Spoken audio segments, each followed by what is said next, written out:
Dear student, I am Dr. Rohit Kumar Agrawal, Assistant Professor, Department of Physics, Sri RLT College of Science, Akola. In Unit 1, we studied about the Kepler's laws of planetary motion and gravitation. Kepler's laws of planetary motion. A German astronomer, Johannes Kepler, in 1571 to 1630 AD gave the three laws of planetary motion. He introduced his first two laws in 1609 and the third law in 1619. Kepler's first law is nothing but the law of elliptical orbit. Second law, that is Kepler's second law, is the law of area, while the Kepler's third law is the law of period. Now, Kepler's first law of planetary motion, that is nothing but the law of elliptical orbit. In this, each planet revolves in an elliptical orbit with sun at its focus. Is the first law of planetary motion. Kepler's second law, that is law of equal area.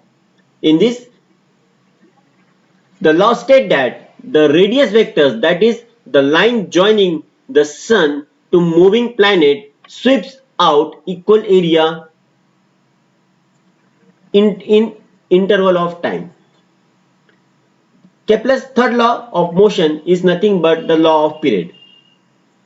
It states that the square of the periodic time of revolution of the planet about the sun is directly proportional to the cube of the mean distance of the planet from the sun, that is cube of semi-major axis of the elliptical orbit.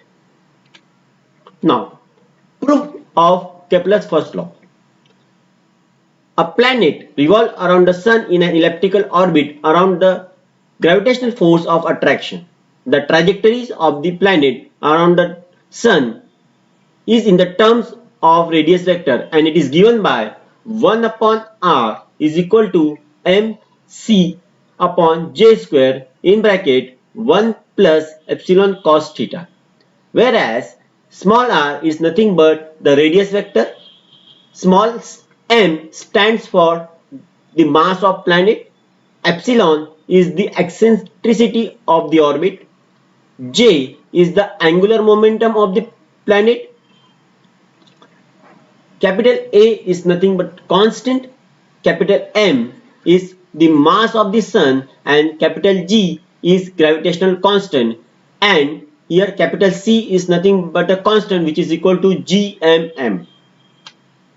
The shape of trajectory of the planets depends on the eccentricity, that is epsilon. When epsilon is less than 1, that is eccentricity is less than 1, the shape of trajectory is an ellipse to the total energy of the system is negative, that is attractive.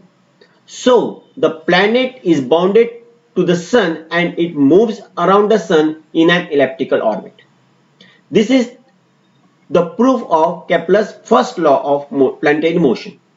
When any planet revolves around the sun in close elliptical orbit with the sun is at one focus, which is the center of coordinate system of the eclipse or ellipse. The distance ps, that is the planet nearest to the sun, is called perihelion. And the distance qs is the planet farthest from the sun is called aphelion. Now, proof of Kepler's second law of planetary motion. Consider a planet P. Consider a planet P of mass m is moving in an elliptical orbit around the sun. If it moves P1 from P1 to P2 in a small time dt,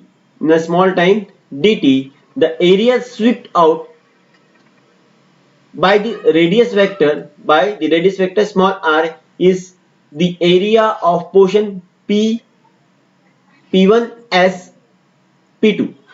Now, if time dt, that is small dt, is infinitesimally small, then P1, P2 is a straight line which is equal to r d theta. Therefore, the area of triangle in P1 as P2 is equal to dA. The area is dA, which is equal to 1 by 2 r into r d theta, which is equal to 1 upon 2 r square d theta. This will be the area swept out in time dt. Therefore, rate of area swept out is given by dA upon dt, which is equal to 1 by 2 r square d theta upon dt. This is equation number 1. Now, the angular momentum of the planet is equal to J is equal to mvr, which is equal to mr square omega, and it is constant under the central force. Therefore, omega is equal to J upon mr square, that is nothing but d theta upon dt, which is equal to J upon mr square. Putting the values of d theta in equation number 1, if you put this value of d theta in equation number 1 in this equation, then we get dA upon dt is equal to Jm upon twice m, which is nothing but constant, which is equal to constant. This proves that the radius vector sweeps out equal area in equal interval of time. Now, proof of Kepler's third law of planetary motion. The periodic time capital T of revolution of planet around the sun is given by capital T is equal to area of ellipse upon aerial velocity, which is equal to pi ab upon J upon twice m. Therefore, we get T square is equal to 4 pi square m square a square b square upon j square. This is nothing but equation number 1, where small a and small b are the semi-major and semi-minor axes of ellipse. If L is small l is the latest rectum of ellipse, then small l is equal to b square upon a, which is nothing but equation number 2. Also, small l is equal to j square upon mc, which is given by j square upon c is nothing but the value of c is mgmm.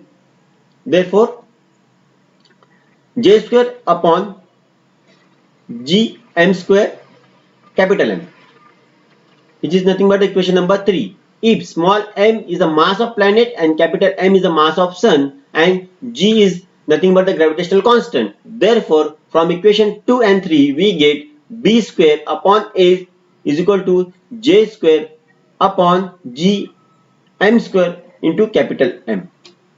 Therefore, b square is nothing but b square is equal to a j square upon g m square capital M. On putting the value of b square in equation number 1, that is in this equation we get t square is equal to 4 pi square m square upon a square into a square upon j square in bracket a j square g m square capital M, which is equal to 4 pi square a cube upon capital G M, which is nothing but t square is equal to 4 pi square upon gm into a cube, where 4 pi square upon gm is constant for all the planets. Therefore, we get t square is equal to constant. This value is constant and into a cube. Therefore, from this we can say that t square is directly proportional to a cube.